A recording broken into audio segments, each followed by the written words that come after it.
बिस्मिल्लाहिर्रहमानिर्रहीम। अस्सलामु अलैकुम दोस्तों, उम्मीद आप सब खैरियत से होंगे। सुल्तान इमादुद्दीन जंगी सीजन 2 एपिसोड 8। एक रोज एडिसा का साबिक हुक्मरान थोरोस अपनी बीवी मैकल, अपनी हसीन खूबसूरत बेटी सब्ता, दोनों बेटों योतास और रावंद के साथ बैठा हुआ था कि गुफ्तगू का आगाज मैकल ने किया और अपने शोहर थोरोस को मुखातिब करके कहने लगी, सुना है हमारे इन इलाकों में योकास नाम का नाइटों का एक सरदार कयाम किए हुए हैं और उसने आसपास की मुसलमान बस्तियों पर मजालिम शुरू कर दिए हैं। ये भी सुना गया है कि ये शख्स इंतहा दर्जे का जालिम और सरापा सितम है। इसके साथ साथ बदउनवान और फहाशी का भी मुर्तकिब होने वाला है। आज कुछ औरतें हमारे मोहल्ले में जमा थी और वो कह रही थी कि योकास ने गुज़िश्ता चंद योम से इन इलाकों में कयाम कर रखा है और इस दौरान लोग उससे नाला होते जा रहे हैं, इसलिए कि किसी शरीफ इंसान की बेटी की इज्जत उसके हाथों महफूज नहीं है।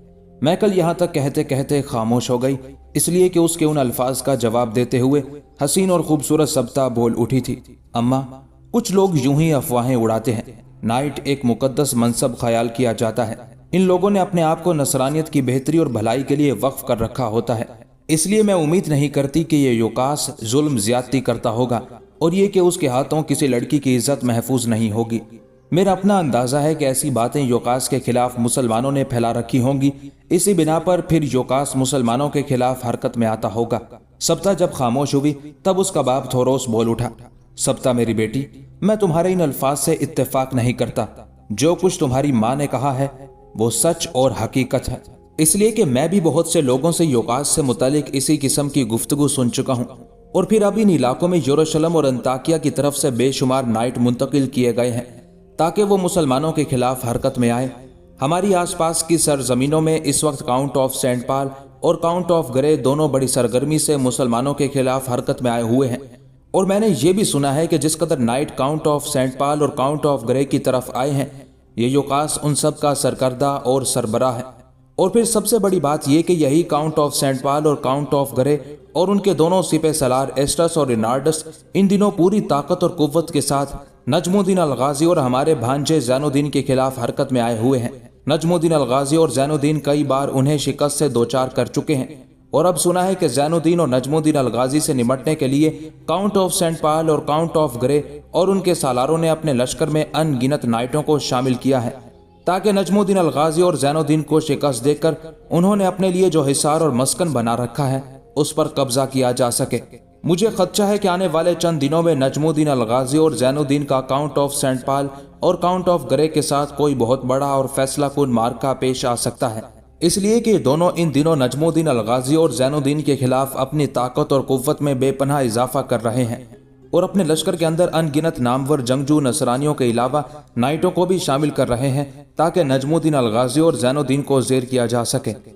यहाँ तक कहने के बाद थोरोस जब खामोश हुआ तब थोरोस का बेटा रावंद बोल उठा, बाबा, हमने एक और खबर भी इन इलाकों में उड़ती हुई सुनी है। कुछ लोग कह रहे थे कि बाल्डोन की दो शहजादियां हैं, एक का नाम अरतालीस और दूसरी का नाम मेलिसेंड्रा है। मेलिसेंड्रा बड़ी और शहजादी अरतालीस छोटी है। कहने वाले ये भी कह रहे थे कि बाल्डोन ने चूंकि एडिसा के गिरदो नवाह के मुसलमानों पर मजालिम की इंतहा कर दी थी, लिहाजा शहजादी अरतालीस ने उन मजालिम के खिलाफ अपने बाप के खिलाफ बगावत खड़ी कर दी, घर से निकल गई। उसने कुछ मुसलमानों के मजहबी नुमाइंदों के यहाँ जाकर पनाह ली, वहाँ उसने इस्लाम कबूल कर लिया और अब ये भी अफवाह उड़ रही है कि यही शहजादी अरतालीस हमारे भाई ज़ैनुद्दीन के मस्कन में जाकर पनाह ले चुकी है, इसलिए कि यरूशलेम के साबिक काजी अबू सईद मौसल से कुछ अरब सालारों और जंगजू दस्तों को लेकर नजमुद्दीन अल-गाजी और ज़ैनुद्दीन का रुख कर रहे थे।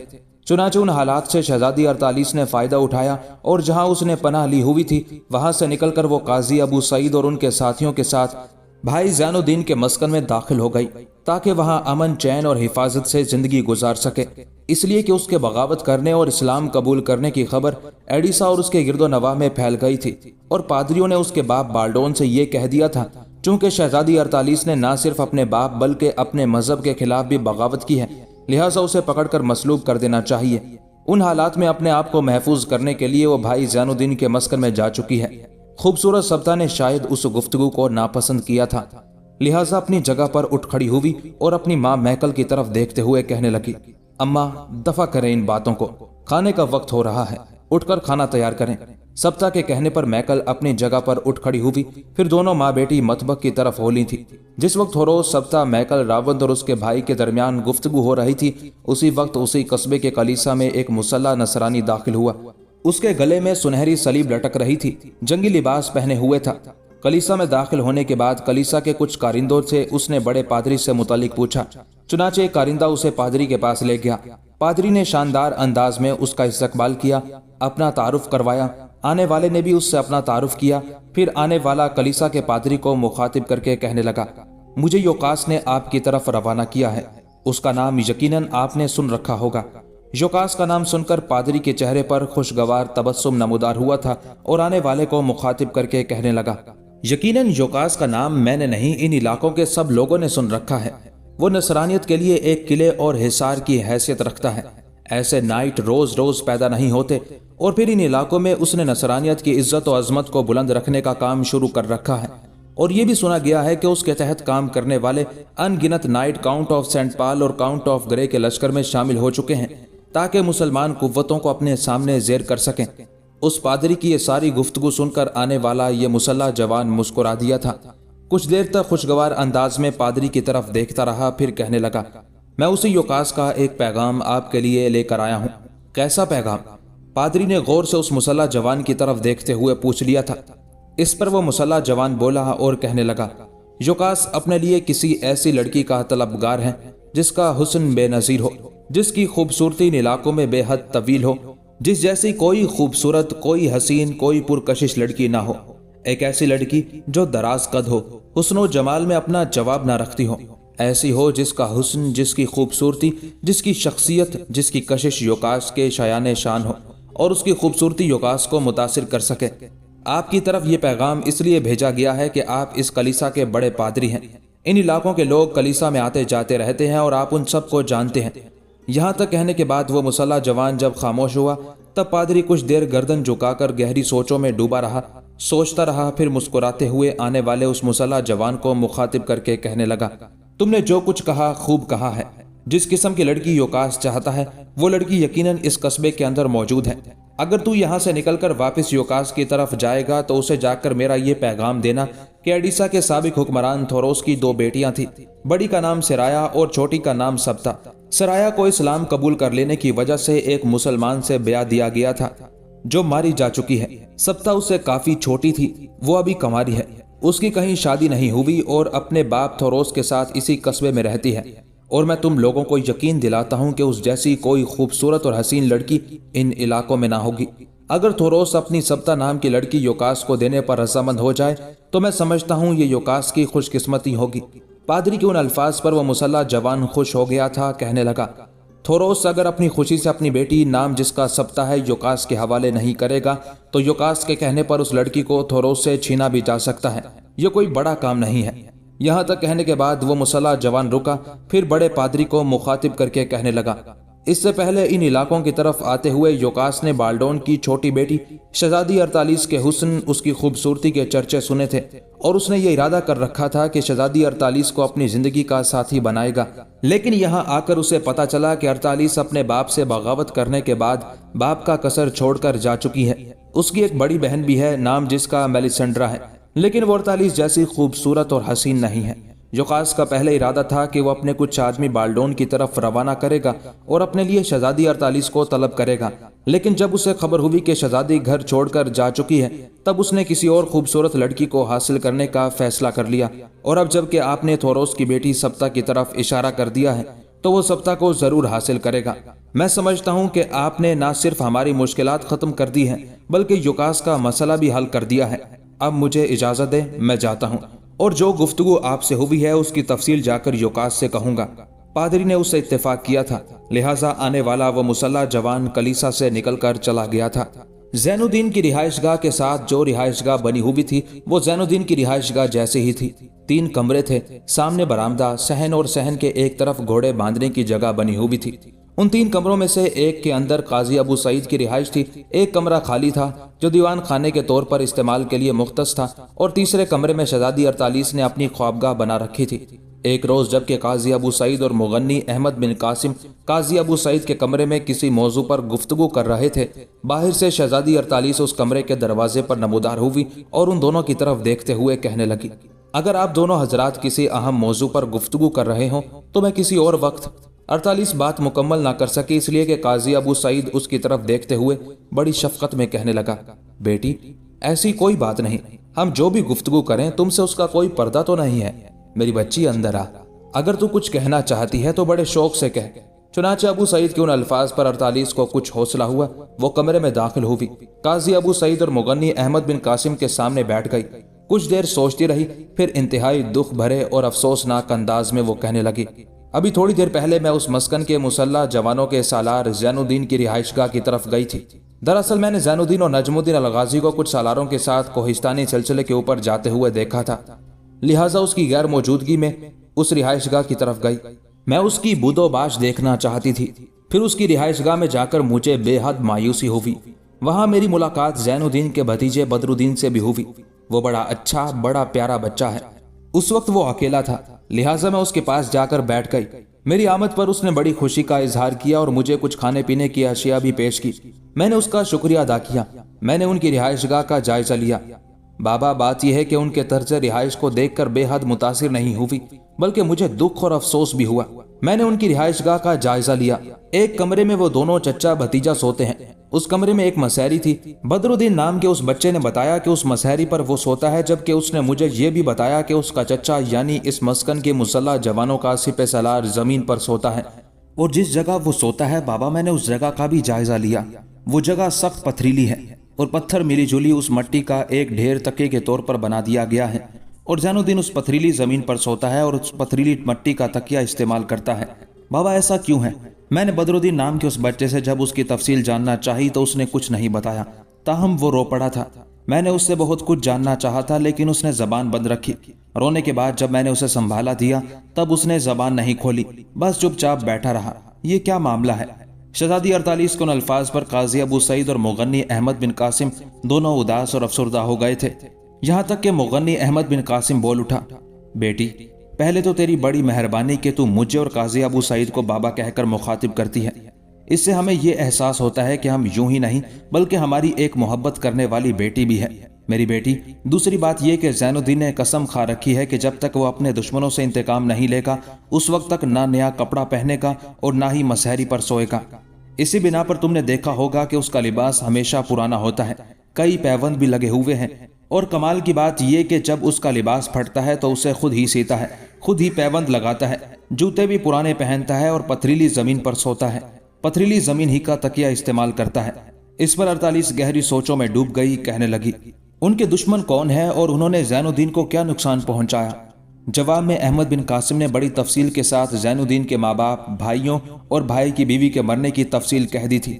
یہ تفصیل جاننے کے بعد 48 کچھ دیر تک گہری خاموشی میں ڈوبی رہی، وہ اداس اور افسردہ ہو گئی تھی، یہاں تک کہ دکھ بھرے الفاظ میں کہنے لگی، یہ واقعی زین الدین کے ساتھ زیادتی اور ظلم ہے، اور اگر انہوں نے اپنے دشمن سے انتقام لینے کے لیے قسم کھائی ہے تو وہ حق بجانب ہے۔ مجھے امید ہے کہ ایسا شخص اپنے دشمنوں سے انتقام لینے میں ضرور کامیاب ہو جائے گا۔ بابا، مجھے یہاں آئے ہوئے کئی ہفتے بیت چکے ہیں، اس دوران میں نے چند مواقع پر زین الدین سے گفتگو کرنا چاہی، انہیں مخاطب کرنا چاہا، لیکن وہ مجھ سے پہلو تہی کر گئے۔ لگتا ہے وہ خاموش طبع ہیں اور زیادہ کسی سے ملتے نہیں۔ 48 جب خاموش ہوئی تب مغنی احمد بن قاسم دکھ بھرے انداز میں کہنے لگا، بیٹی تیری قیاس آرائی، تیرا اندازہ بالکل درست ہے، میری بچی یوں جانو میں زین الدین کو گزشتہ کئی سالوں سے جانتا ہوں، میں اسے اس وقت سے جانتا ہوں جب وہ حلب کے مکتب میں زیر تعلیم تھا۔ میری چونکہ کوئی اولاد نہیں، لہٰذا حلب میں رہائش کے دوران زین الدین کو میں اپنے بیٹے کی طرح چاہتا تھا، اور پھر جب عماد الدین نے اسے حلب سے موصل میں اپنے پاس بلا لیا تب میں بھی اس کے ساتھ موصل کی طرف چلا گیا اور اس کے ساتھ ہی رہائش رکھی۔ اس کے بعد نجم الدین الغازی کی طرف سے کچھ قاصد گئے اور عماد الدین سے انہوں نے التجا کی کہ وہ زین الدین کو یہاں بھیج دے تاکہ یہاں جو مسلح جوان ہیں ان کی وہ تربیت کا کام سر انجام دے، ساتھ ہی ان کی سالاری کا فرض بھی ادا کرے۔ چنانچہ نجم الدین الغازی کے کہنے پر زین الدین کچھ مسلح دستے لے کر یہاں پہنچ گیا۔ اس وقت قاضی ابو سعید بھی وہاں قیام کیے ہوئے تھے۔ میں نے بھی زین الدین کے ساتھ ہی ادھر آنا چاہا، لیکن قاضی ابو سعید نے مجھے روک دیا کہ وہ ان علاقوں سے کچھ مجاہد اکٹھے کر رہے ہیں، لہٰذا جب میں انہیں لے کر روانہ ہوں گا تب میں بھی ان کے ساتھ چلوں، اس بنا پر میں رک گیا۔ میری بیٹی پہلے وہ اتنا خاموش طبع سنجیدہ اور چپ چاپ رہنے والا نہیں تھا، لیکن حالات نے اسے ایسا کر دیا ہے۔ ماں باپ، بھائیوں کے مرنے، ان کے قتل عام سے اس کی ساری ہنسی، اس کی ساری خوشیاں، اس کا سارا اطمینان، اس کی طمانینت اس سے چھن چکی ہے۔ لہٰذا زیادہ گفتگو نہیں کرتا، خاموش رہتا ہے، سنتا سب کی ہے لیکن مطلب کی بات کے علاوہ فالتو بات نہیں کرتا۔ مغنی احمد بن قاسم جب خاموش ہوا تب کچھ دیر خاموشی رہی، اس کے بعد شہزادی 48 پھر قاضی ابو سعید کی طرف دیکھتے ہوئے بول اٹھی، بابا میں ایک کام کرنا چاہتی ہوں اور اس سلسلے میں مجھے آپ اور احمد بن قاسم کی اجازت کی ضرورت ہے۔ میں دیکھتی ہوں ہمارے مسکن میں جگہ جگہ ریت کے ڈھیر لگے ہوئے ہیں، اور میں نے یہ بھی دیکھا ہے کہ کچھ نوجوان ان گنت گدھوں اور کھچروں پر ریت دریائے اورنٹس کی طرف سے لا کر یہاں ڈھیر کرتے ہیں۔ 48 یہیں تک کہہ پائی تھی کہ اس کی بات کاٹتے ہوئے احمد بن قاسم بول اٹھا، بیٹی یہ ریت اسی مسکن کے اندر مکانوں کی تعمیر اور برج بنانے کے لیے استعمال ہوتی ہے۔ تم نے دیکھا ہوگا کہ کوہستانی سلسلے کے اندر بھی بڑے بڑے برج کافی بنا دیے گئے ہیں اور کچھ ابھی زیر تعمیر ہیں۔ مسکن کے اندر لشکریوں کے رہنے کے لیے کافی رہائش گاہیں ہیں، ان میں سے ابھی بہت سی رہائش گاہیں خالی پڑی ہوئی ہیں تاکہ اس مسکن میں اگر نئے رضاکار اور مجاہد آئیں تو ان کی رہائش کا اہتمام کیا جا سکے۔ بیٹی، یہاں تک کہتے کہتے احمد بن قاسم کو رک جانا پڑا، اس لیے کہ بیچ میں شہزادی 48 بول اٹھی، کہنے لگی، بابا اس ریت سے میں بھی ایک کام لینا چاہتی ہوں، مگر اس کے لیے پہلے مجھے آپ دونوں کی اجازت کی ضرورت ہے۔ بابا جب میں زین الدین کی رہائش گاہ میں گئی اور وہاں میری ملاقات اس کے بھتیجے بدر الدین سے ہوئی اور اس سے میں نے گفتگو کی تو مجھے یہ جان کر بے حد دکھ اور صدمہ ہوا کہ زین الدین پتھریلی زمین پر سوتے ہیں۔ بابا اگر میں اس جگہ جہاں محترم زین الدین سوتے ہیں پتھریلی زمین اور ان کے تکیے کی جگہ پر ریت بچھا دوں تو اس طرح ان کے سونے کی جگہ نرم ہو جائے گی۔ بابا اگر میں ایسا کرتی ہوں تو کیا زین الدین مجھ سے ناراض تو نہیں ہوں گے؟ شہزادی 48 کے ان الفاظ پر احمد بن قاسم اور قاضی ابو سعید دونوں مسکرا دیے تھے۔ کچھ دیر کی خاموشی کے بعد آخر قاضی ابو سعید نے 48 کی طرف دیکھتے ہوئے کہنا شروع کیا، بیٹی تو جو کچھ کرنا چاہتی ہے کر لے، میں اس سلسلے میں زین الدین سے بات کر لوں گا، مجھے امید ہے وہ تم سے ناراض نہیں ہوگا، اگر اس نے ناراض ہونا بھی چاہا تو تم فکر مند نہ ہونا، میں اسے سنبھال لوں گا۔ قاضی ابو سعید کے ان الفاظ پر 48 خوش ہو گئی تھی، یہاں تک کہ اس نے ایک دوسرا موضوع چھیڑا اور کہنے لگی، بابا ایک اور بات بھی ہے، آپ کا کھانا تو میں تیار کر دیتی ہوں۔ اس وقت احمد بن قاسم بھی یہاں بیٹھے ہوئے ہیں، ان کا زین الدین اور بدر الدین کا کھانا کون تیار کرتا ہوگا؟ اس موقع پر قاضی ابو سعید نے احمد بن قاسم کی طرف دیکھا، جس پر احمد بن قاسم مسکراتے ہوئے کہنے لگا، بیٹی اس کا جواب میں تمہیں دیتا ہوں۔ میری بچی یہاں دو طرح کے لوگ رہتے ہیں، کچھ وہ ہیں جو اپنے اہل خانہ کے ساتھ رہائش رکھتے ہیں، ان کے کھانے پینے کا اہتمام ان کے اپنے ہاں ہوتا ہے۔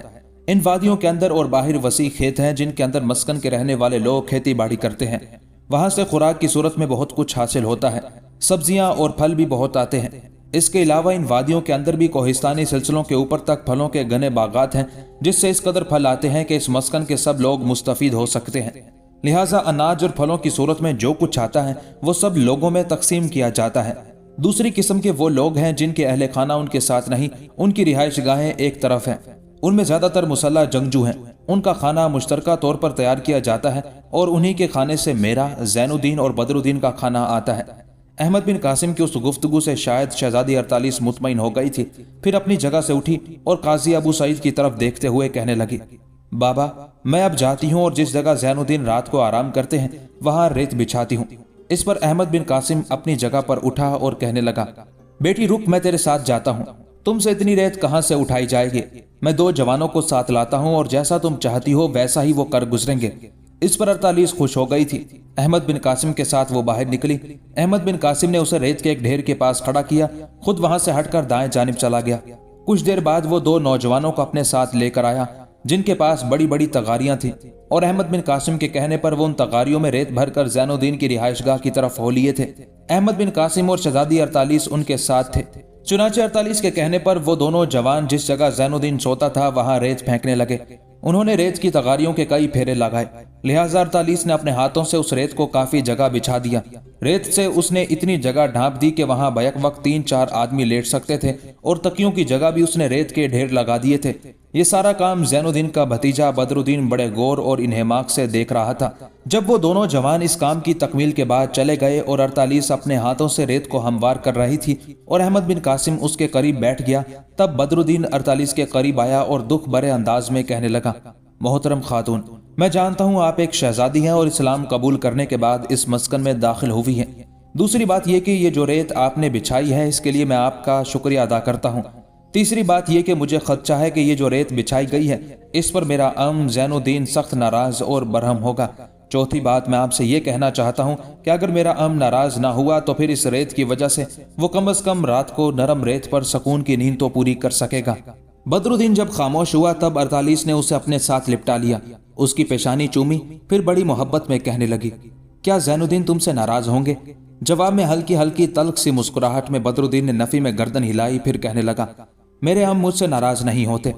मैं कितनी भी बड़ी गलती कर लूं बिल्कुल जब्त कर लेते हैं, तहम्मुल से काम लेते हैं, मुझसे खफा नहीं होते। कभी कभी मैं सोचता हूं कि जब मुझसे गलती होती है तो उन्हें मुझसे खफा होना चाहिए, मुझे मारना चाहिए, लेकिन वो ऐसा नहीं करते। हाँ, वो इस बात पर जरूर नाराज होंगे कि उनके सोने की जगह ये रेत किसने और क्यों बिछाई है। बदरुद्दीन जब खामोश हुआ तब 48 ने फिर उसे बड़ी शफकत में मुखातिब किया, अच्छा ये बताओ वो इस वक्त कहाँ गए हैं? बदरुद्दीन ने कुछ सोचा, फिर कहने लगा, इस वक्त वो अमीर नजमुद्दीन अलगाजी के साथ उस कोहिस्तानी सिलसिले की तरफ गए हैं जहां कुछ नए बुर्ज तामीर किए जा रहे हैं। मेरे ख्याल में वो जल्द वापस आ जाएंगे, इसलिए कि उसके बाद उन्होंने अमीर नजमुद्दीन अलगाजी के साथ उन भट्टियों की तरफ भी जाना होता है जहां असला तैयार किया जाता है। नजमुद्दीन अलगाजी और मेरे अम के साथ वो दोनों अरब सालार भी गए हैं जिनके नाम फसल बिन इसहाक और अदनान बिन हाशिम हैं और जो आप लोगों के साथ इस मस्कन में दाखिल हुए थे। बदरुद्दीन के खामोश होने पर अहमद बिन कासिम बड़ी शफकत में उसे मुखातिब करते हुए बोल उठा, बदरुद्दीन मेरे बेटे, तुम्हें परेशान होने की जरूरत नहीं है। मैं और मेरी बेटी 48 यहीं बैठते हैं और जब ज़ैनुद्दीन आता है उसने अगर इस रेत से मुतालिक तुमसे कुछ पूछा तो तुम खामोश रहना, जवाब हम खुद दे देंगे। अहमद बिन कासिम की उस गुफ्तगू से बदरुद्दीन मुतमईन और खुश हो गया था। फिर तीनों वहां बैठकर मस्कन से मुतालिक गुफ्तगू करने लग गए थे, यहाँ तक कि थोड़ी देर बाद बैरूनी दरवाजा खुला और ज़ैनुद्दीन अपनी रिहाइशगाह में दाखिल हुआ। पहले उसने इधर उधर का जायजा लिया। जब उसे ये एहसास हुआ कि उसका भतीजा बदरुद्दीन ख्वाबगाह में है तब उसने ख्वाबगाह का रुख किया। दरवाजे पर आकर वो ठटका और रुक गया, इसलिए कि उस वक्त वहां शहजादी 48 के साथ अहमद बिन कासिम और बदरुद्दीन बैठे हुए थे। ज़ैनुद्दीन जब वहां रुक गया तब 48 ने बड़ी अपनायत में उसे मुखातिब किया, ये रिहाइशगाह आपकी है और ये आपकी ख्वाबगाह है, इसके दरवाजे पर आकर आप क्यों रुक गए? अगर आप मेरी वजह से रुके हैं तो मैं मेरे ख्याल में आपके लिए अजनबी तो नहीं हूँ। इस मस्कन में रहते हुए मुझे कई हफ्ते गुजर चुके हैं, आप अंदर आकर बैठ सकते हैं। 48 की उस बात का ज़ैनुद्दीन ने कोई जवाब नहीं दिया। आहिस्ता आहिस्ता ख्वाबगाह में दाखिल हुआ। कुछ देर तक बड़े गौर से उस जगह को देखता रहा जहां वो सोता था और जहां अब रेत की मोटी तह बिछा दी गई थी। कुछ देर की खामोशी के बाद आखिर ज़ैनुद्दीन ने अहमद बिन कासिम की तरफ देखा और धीमे से लहजे में पूछ लिया, बाबा मैं ये क्या देख रहा हूँ, यहाँ किसने और क्यों रेत बिछा दी है? अहमद बिन कासिम जवाब में कुछ कहना ही चाहता था कि उससे पहले 48 बोल उठी, ये रेत मैंने बिछवाई है। अगर आपने नाराज होना है तो ना आप बाबा अहमद बिन कासिम पर नाराज हो, ना ही बदरुद्दीन से, क्योंकि रेत मैंने बिछवाई है, लिहाजा आप मुझसे नाराज हो सकते हैं। मैं आपकी किसी झिड़की, किसी नाराजगी, किसी तनबीह, किसी फहमाइश का बुरा नहीं मानूंगी। 48 के उन अल्फाज पर ज़ैनुद्दीन गहरी सोचों में डूब गया था, यहाँ तक कि अहमद बिन कासिम ने उसे मुखातिब किया, बेटे अपने अजीज़ व अकारिब के मरने के बाद तूने ये कसम खाई थी कि ना तुम नया कपड़ा पहनोगे और ना ही मसहरी पर सोओगे। तुमने ये कसम नहीं खाई थी कि तुम पथरीली ज़मीन पर सोओगे और पथरीली ज़मीन ही को तकिए के तौर पर इस्तेमाल करोगे, और ना ही तुमने ये कसम खाई थी कि अगर ज़मीन पर रेत बिछा दी गई तो तुम उस पर नहीं सोओगे। बेटे अगर तुम्हारे सोने की जगह पर रेत बिछा दी गई है तो मेरे बेटे इससे तुम्हारी कसम पर तो कोई फर्क नहीं आएगा, कोई हरफगिरी नहीं उठेगी। ये काम हमारी बेटी 48 ने किया है, ऐसा उसने एक हमदर्दी, इरादतमंदी और एक अकीदत के तहत किया है, और इसमें मोहतरम काजी अबू सईद की रजामंदी और तमानियत भी शामिल है, और मैं भी इससे पूरी तरह मुत्तफिक हूँ। बेटे अगर तुमने खफगी और नाराजगी का इजहार करना है तो ना तू बदरुद्दीन से नाराज हो और ना 48 से। जितना गुस्सा निकालना है मुझ अहमद बिन कासिम पर निकाल लो। मुगन्नी अहमद बिन कासिम के उन अल्फाज पर ज़ैनुद्दीन ऐसा मुतासिर हुआ कि एकदम पलटा, अहमद बिन कासिम की तरफ झुक गया, झुक कर घुटने पकड़ ली और फिर बड़ी सादतमंदी में कहने लगा, इब्ने कासिम आप मेरे बाप की जगह हैं, मैं आपसे कैसे और क्यों कर नाराज हो सकता हूँ? फिर ज़ैनुद्दीन सीधा खड़ा हुआ और शहजादी 48 की तरफ देखते हुए कहने लगा, खातूने मोहतरम हम लोग उजाड़ जमानों की दहलीज के मुसाफिर हैं, शहर बका के आखिरी लश्करी हैं।